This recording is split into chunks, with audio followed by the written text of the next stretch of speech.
Time. Anytime is tea time. But I don't go out to the Berago because we're going It's a color. Falta. What are we getting? I don't need to run. I took for a routine for the kids. Men do it to the way. Anytime after 6 a.m. 9 a.m. Takarenza kudaro kawana abagutsikana kuti why rwadziwa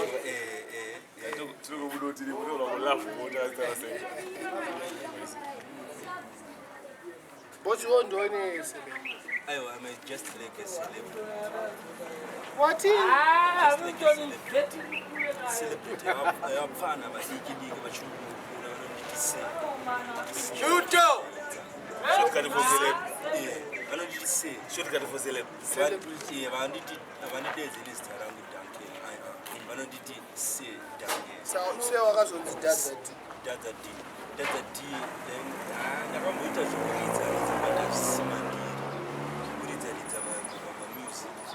it's music, R&B. But as you see,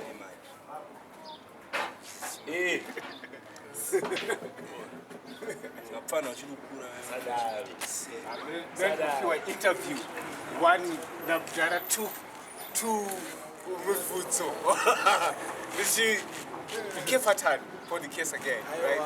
My guess is a case. I all right. What's wrong now? Second, did Keffatan did it part of Sakari? Did she Fadira this time Sangana brethren together? Minox, Keffatan and against the Ras. Saga Chananishida Timbo Taurao, Pane Vunza, don't the Vunzao, which will progress, say, Pane Vera interview at Capo Pestra Gweja last time. Iowa, King Shad, right, as a again to tell Ray. Pane, Iowa, punish position to Fadira.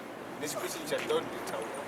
In Nduna music, secular music, play music. I see Nduna kutikana ndichi yimba. Panetrake and peace and down. And the Kungo Yimba, the Kungo Yimba Sheckom, that's in the Yimba.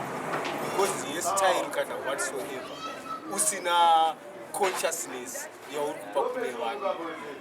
What we need, my lyrics, are positive and the consciousness to the nation because it's not good to Yimba,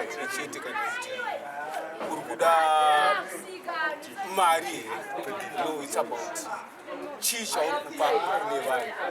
This is what we go for, you know, because you need to find out not ko ambu ya wangu wakandisi kwa Chimimba song ya kadaisi wano dishi. What I need is consciousness,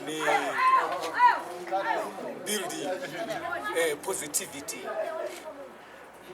Yeah, music, because I man have been a musician for a long time. So it's not real about because some Banguma musicians, mama artists, they still go back to sell tomatoes by the street line. Saka, it's not really about dancing. Maybe they now like dominating. This has been ever been there before. Because enough artists, they just stay a little while, they gone. But we here to stand and defend the movement for the music. Keffatan. That's right. Yeah, Keffatan. Right now, the two albums I have done. Yeah, Africa Calling and the Inner Fusion. I don't see. Anonzi Keffatan? Keffatan G. Keffatan, no, and Muzi. Angazama. Oh, I know, but it depends how do you take it? Keffatan G is a refugee ship. All right, Goso, I don't know, but I'm on Keffatan, artist and representing Rastafari. So that is the whole situation. They have to move with the music. And I also the founder of the Silver Star with Minox and Jackie and so we represent Rastafari. But right now, a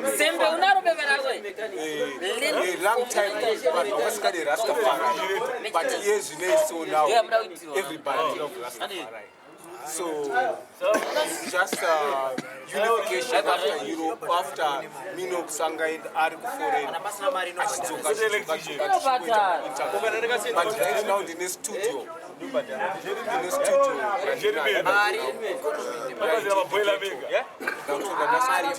Also with the live band.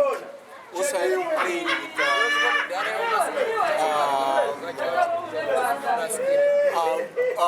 a reggae band from Eastern, right? Also I played with enough Man and Man, Trevor Wall, Andy Brown. Yes, and enough artists I can really mention. Choniso Marai, Adam Cheese, the rest. Thomas Mafumo, I played with him. Because I play brass section. There is a brass, trombone and trumpet. There is a mira, keyboards, and the bass line. Even drums. Okay.